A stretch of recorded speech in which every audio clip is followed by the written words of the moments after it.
Chers amis amateurs d'intelligence artificielle et d'art génératif, bienvenue dans une nouvelle vidéo. Aujourd'hui, on va parler de la nouvelle version de Stable Diffusion qui est en préparation, c'est Stable Diffusion XL. Il sera bientôt prêt dans les bacs, la version 1. En attendant, on a accès à une version 0.9 à travers d'une interface web, et on va regarder ça ensemble. Vous connaissez maintenant les divers acteurs du marché de la génération d'images par intelligence artificielle. On a donc Stable AI avec Stable Diffusion qui donne un modèle open source. On a Midjourney qui est totalement fermé, et puis DALL-E de OpenAI qui est aussi totalement fermé. Sur cette chaîne, on veut de l'open source parce qu'on veut des technologies maîtrisables et surtout qui nous permettent d'exprimer totalement notre créativité et de les manipuler, de les transformer à notre guise. Et c'est pour ça que on va surtout parler de Stable Diffusion. Et dans cette vidéo, on va parler de cette nouvelle version, on va voir ce qu'il y a de nouveau, ce qu'il y a de bien, et ce à quoi on peut s'attendre. C'est parti. Alors l'annonce a été faite la semaine dernière par Stable AI. Stable AI, c'est une, je sais pas si c'est une entreprise ou une organisation à but non lucratif, mais l'annonce a été faite la semaine dernière dans leur blog. Et dans ce blog, ils nous disent Stable AI lance SDXL, donc Stable Diffusion XL, grand format 0.9. On avait précédemment eu la version bêta il y a quelques semaines. Et ils nous disent un bond en avant dans la génération d'images par intelligence artificielle. Alors, quelles sont les nouveautés de cette version XL et de cette version 0.9? Et surtout, quand aura-t-on ou a-t-on accès à sa version open source, c'est-à-dire au fichier checkpoint contenant les poids du modèle? C'est ce qu'on va voir, et on nous dit aujourd'hui Stable AI annonce SDXL, donc Stable Diffusion XL 0.9, le développement le plus avancé de la suite de modèles text-to-image Stable Diffusion. Le modèle est accessible via ClipDrop aujourd'hui, donc ClipDrop c'est une interface web créée par je suppose par Stable AI, qu'on va utiliser, on va voir comment ça fonctionne. C'est très simple, mais surtout on va pouvoir un peu tester un peu ce modèle. Et donc, une version ouverte, donc une version open source, on nous dit, sera disponible à la mi-juillet, alors que nous passerons à la version 1.0. Donc c'est cette version 1.0 qui sera disponible en open source, et qu'on aura certainement la possibilité de la tester très rapidement dans l'interface automatique 1111. Stable AI nous fournit ensuite des exemples.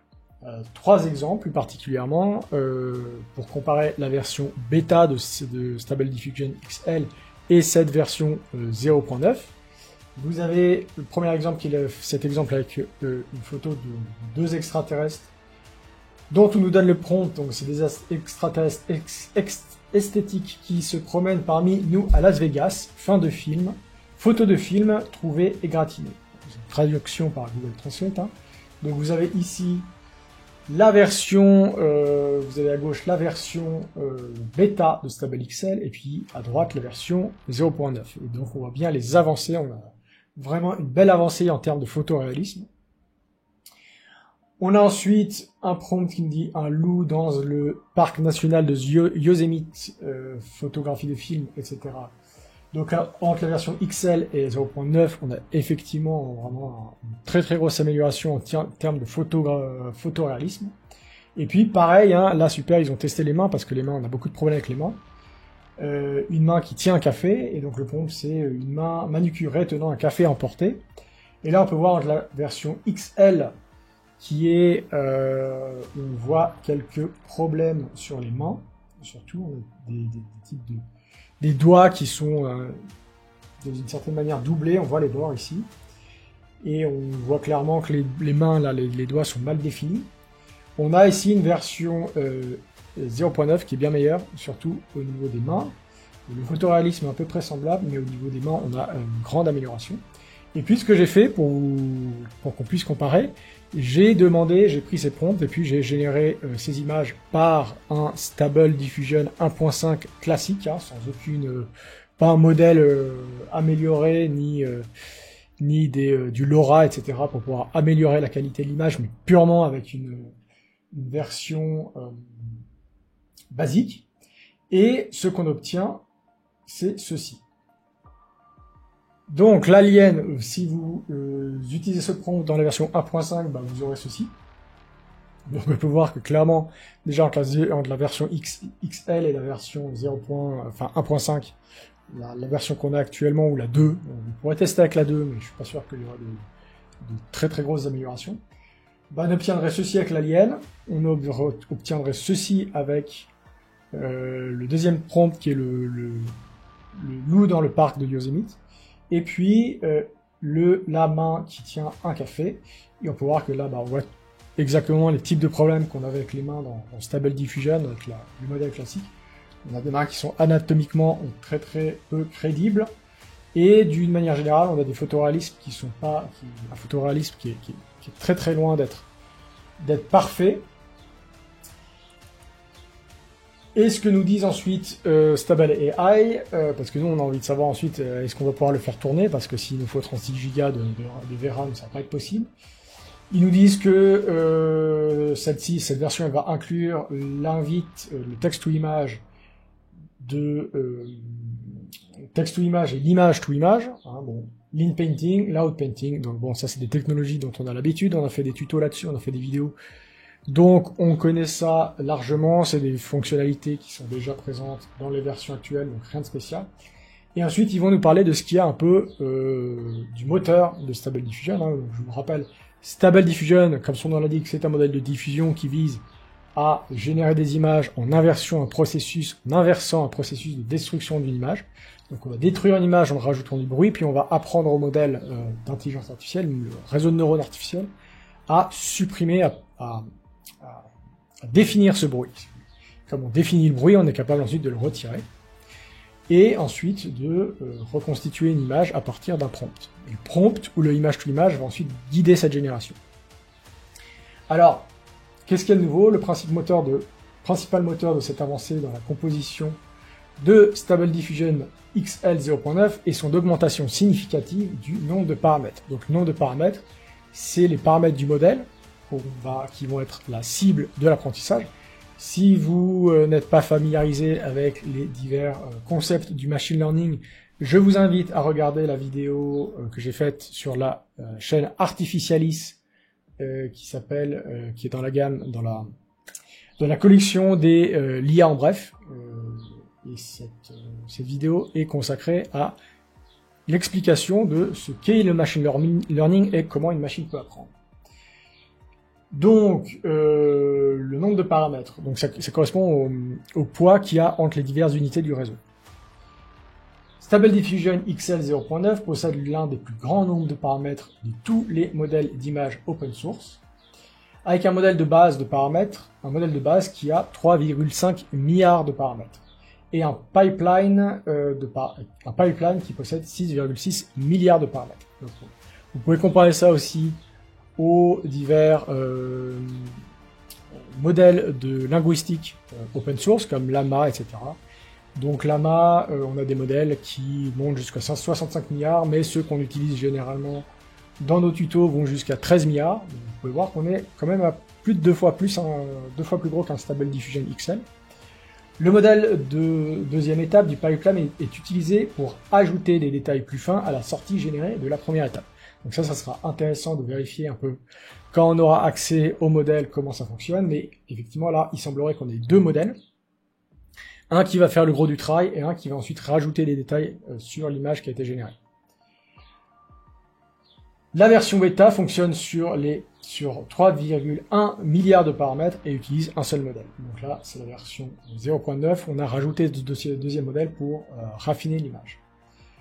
Stable Diffusion XL 0.9 est exécuté sur deux modèles CLIP. Donc CLIP, c'est ce modèle de base qui a été inventé par OpenAI et qui, en fait, est un modèle multimodal où on va en fait faire correspondre des descriptions d'images aux images elles-mêmes. Donc on va prendre ces descriptions ici, on va prendre les images correspondantes et ensuite on va faire apprendre au modèle ensuite à trouver quelle image correspond à quelle description. Ensuite on peut avoir des représentations de ces images et de ces textes qui vont nous servir ensuite pour faire les générations d'images. Donc on a deux grands modèles Clip qui sont utilisés grâce à OpenClip, qui est une implémentation open source, qui renforce la puissance de traitement de 0.9 et sa capacité à créer des images réalistes avec la plus grande profondeur et une résolution, c'est ça qui est intéressant, plus élevée de 1024 par 1024. Donc on est sur des images 1024 par 1024 par 1024, comparé à Stable Diffusion 1.5 qui est en 512 par 512, et la version 2 qui était, on a une version spéciale à 768 par 768. La configuration minimum, donc ça aussi ça nous intéresse.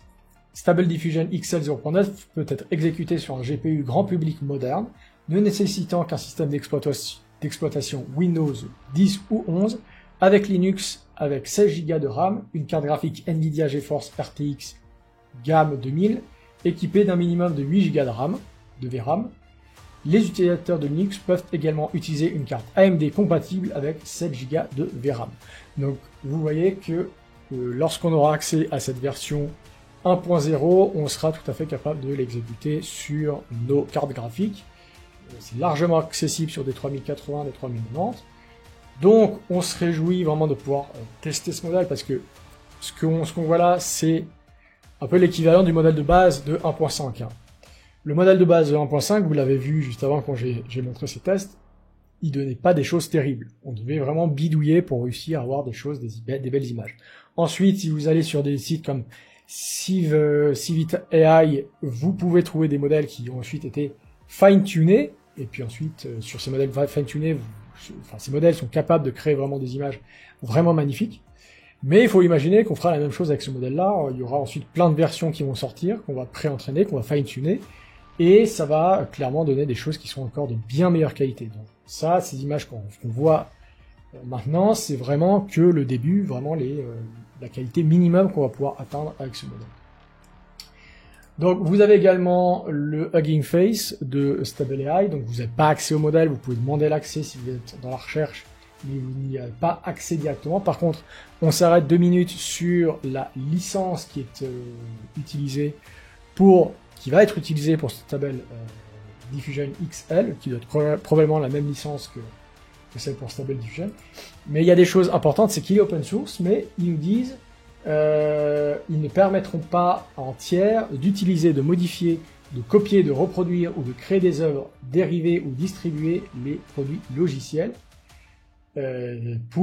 à des fins commerciales ou de production, donc impossible d'utiliser Stable Diffusion pour des fins commerciales, à des fins militaires ou au service de la technologie nucléaire, à des fins de surveillance, y compris toute recherche et développement relatif à la surveillance, à des traitements biométriques, de quelque manière que ce soit, qui enfreint, détourne ou viole autrement les droits de tiers, d'une manière qui v toute loi applicable et v toute loi, règle, réglementation, directive ou exigence gouvernementale en matière de confidentialité ou de sécurité, et ça comprend le RGPD, le règlement de traitement des données européen. Voilà, donc c'est de l'open source, mais on sera quand même limité par cette licence qui ne nous permettra, ou en tout cas qui ne permet pas de faire de l'exploitation commerciale.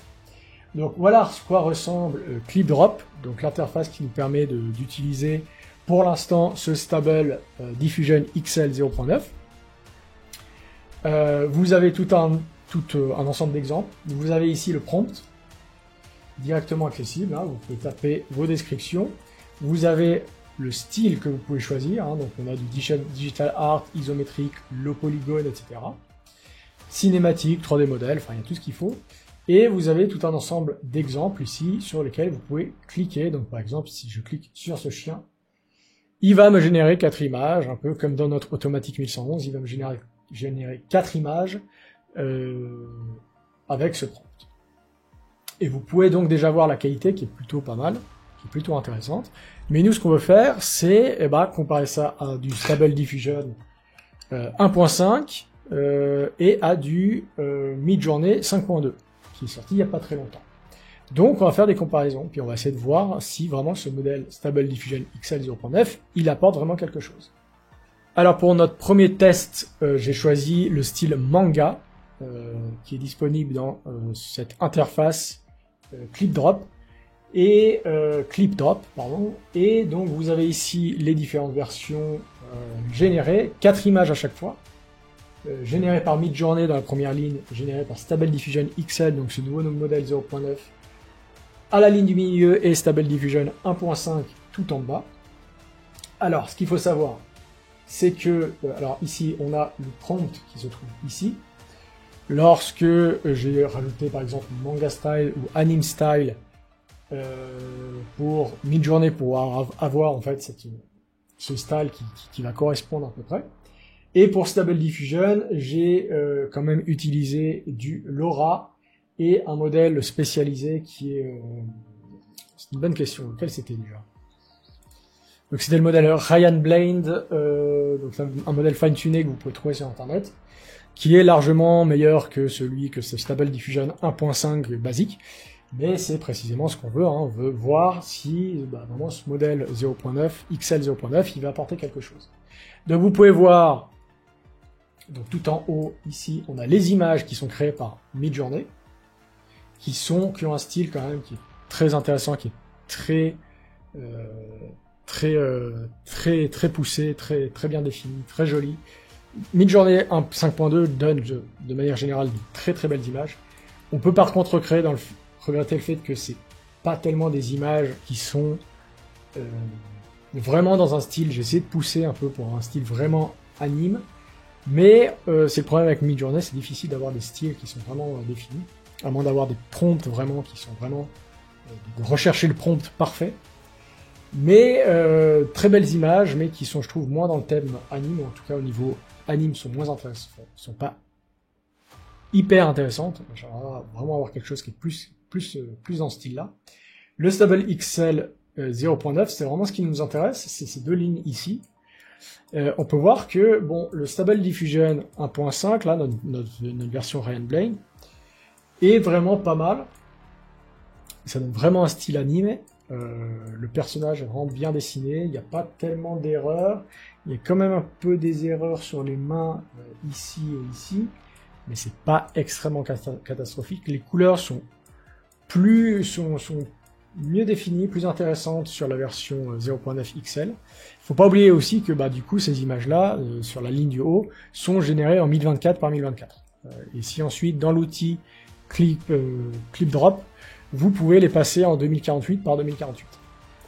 Mais on a deux versions, effectivement, on a clairement une qualité qui est plus intéressante, je trouve, au niveau de Stable Diffusion XL, mais ça reste assez léger, mais intéressant. Hein. Faut pas oublier qu'on compare non plus pas directement Stable Diffusion 1.5 ici, parce qu'on a une version, un modèle qui est fine-tuné, donc on peut imaginer aussi que si tout d'un coup on va faire un modèle fine-tuné sur le XL pour de l'anime, on aura quelque chose qui sera vraiment excellent.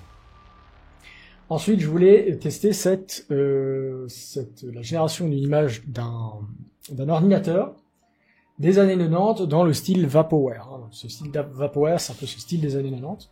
Donc de nouveau, on a la version avec Midjourney qui donne des images qui sont très professionnelles, je dirais. Vous pouvez voir qu'il y a vraiment...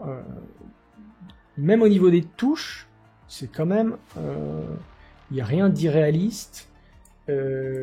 Tout l'ordinateur de manière générale est symétrique, est bien défini, bien fait. Bon, c'est vraiment 5.2, Midjourney 5.2 est vraiment bluffant. Dommage qu'il soit pas open source, mais il est vraiment bluffant. Les couleurs sont assez bonnes. Et malgré tout, le Stable Diffusion XL 0.9, moi je trouve quand même plus intéressant. Pourquoi? Parce que même si les images sont moins, on va dire comme ça, léchées, moins polissées, moins professionnelles, je les trouve justement au niveau du style beaucoup plus intéressantes. Vous voyez le style que vous avez ici, là, par exemple, sur cette image-là, c'est quelque chose que je trouve au niveau artistique est beaucoup plus intéressant. Je trouve que là, pour nos projets artistiques, pour ensuite faire, je sais pas, une BD, un roman graphique, des vidéos, une web-série, etc. Enfin, peu importe, au niveau style, moi je trouve ça beaucoup plus intéressant, je trouve que c'est un style qui est un peu plus étrange et surtout qu'on aura la possibilité de pousser vraiment bien au-delà de ce que permet de faire Midjourney, parce que avec Stable Diffusion, comme c'est un modèle open source, on a la possibilité de de les fine-tuner, de créer plein d'outils, de faire des forums par exemple. Bref, c'est bien plus intéressant. Et puis les autres images sont un peu dans ce style-là aussi, hein. Ils sont dans un style années 90 et dans un style que je trouve plus convaincant au niveau Vaporware. Et puis, avec le Stable Diffusion 1.5, là par contre j'ai utilisé du LoRa. J'ai utilisé du LoRa avec un LoRa qui est fait pour le Vaporware, donc qui crée des images Vaporware. Et là par contre c'est au niveau... on a des couleurs qui sont intéressantes, mais au niveau de l'ordinateur. On voit le clavier est fait n'importe comment.